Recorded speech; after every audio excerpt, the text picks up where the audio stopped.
విషయం, కాంగ్రెస్ పార్టీ ఈ గవర్నమెంట్ వచ్చిన తర్వాత అంటే దాదాపు 2,50,105 దాదాపు 2,50,000 మంది పేద విద్యార్థుల కోసం ఇంటర్నేషనల్ స్టాండర్డ్స్లో 20 ఏకర్స్లో 200 స్కూల్స్ 200 crores తోటి. సో అది చాలా నిజంగా రాష్ట్ర ప్రభుత్వం చేపట్టిన మంచి కార్యక్రమం. అక్కడ నిజంగా ఈరోజు ఈ కార్యక్రమాన్ని ఆలస్యమైన విద్యార్థినులు బాలికలందరూ కూడా మీరు ఓపికతో ఇంతసేపు కూర్చున్నారు.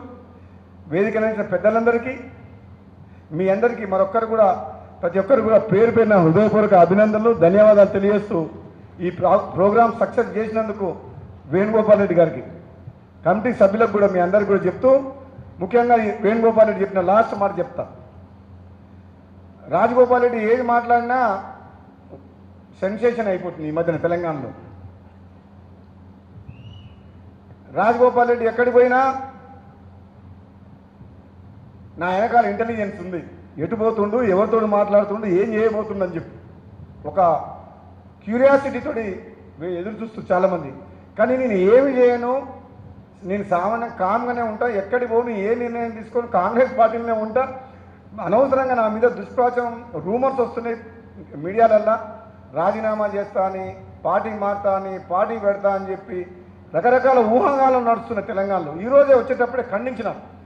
ఎందుకు ఖండించాల్సి వచ్చిందంటే ఒక ప్రత్యేకంగా మీడియా వాళ్ళకు ఆన్ ద వే నా నియోజకవర్గంలో ఒక మీడియా వాళ్ళు అడుగుతున్నారు, ఇంతమంది సైన్యంతో ఆంధ్రాకు పోతుందంటే ఇదేదో కథ ఉన్నది, ఏదో నడుస్తుంది, జగన్మోహన్ రెడ్డిని కలిసి ఏదో చేసి వస్తుంది పోతుందని చెప్పి సోషల్ మీడియాలో టీవీలలో ప్రచారం కొనసాగుతుంది. దాన్ని ఖండించిన వేణుగోపాల్ రెడ్డికి చెప్పిన, ప్రత్యేకంగా మీడియా వాళ్ళతో పిలిచి మరి చెప్పాల్సిన పరిస్థితి ఏర్పడింది.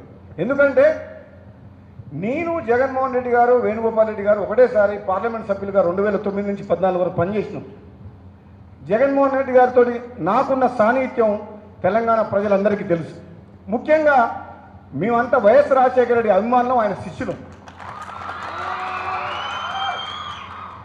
వైఎస్ రాజశేఖర రెడ్డి గారిని స్ఫూర్తిగా తీసుకొని నేను రాజకీయాల్లోకి వచ్చి ఆయన ముఖ్యమంత్రిగా ఉన్నప్పుడు కొత్తగా పార్లమెంట్ నియోజకవర్గం ఏర్పడిన భువనగిరి నియోజకవర్గం నుంచి ఆనాడు మా సోదరుడు ఎమ్మెల్యేగా ఉన్న ఉమ్మడి ఆంధ్రప్రదేశ్లో మహాకూటమి అభ్యర్థి టీడీపీ, టీఆర్ఎస్, సిపిఎం, సిపిఐ 4 పార్టీల అభ్యర్థికి వ్యతిరేకంగా నేను 1,40,000 మెజారిటీతో గెలిచినంటే అది వైఎస్ రాజశేఖర రెడ్డి. ఇప్పటికి కూడా మా తెలంగాణలో కోమటిరెడ్డి బ్రదర్స్ అంటే వైఎస్ రాజశేఖర రెడ్డి శిష్యులు అంటారు.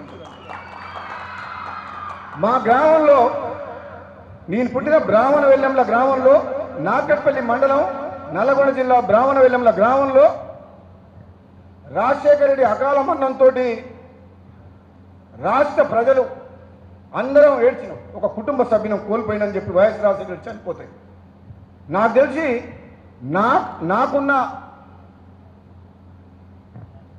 నాకు తెలిసిన వాళ్ళకి ఇన్నేళ్ల జీవితంలో ఒక వ్యక్తి రాజకీయ నాయకుడు చనిపోతే ఒక రాష్ట్రంలో ఏడవని వ్యక్తి లేడు,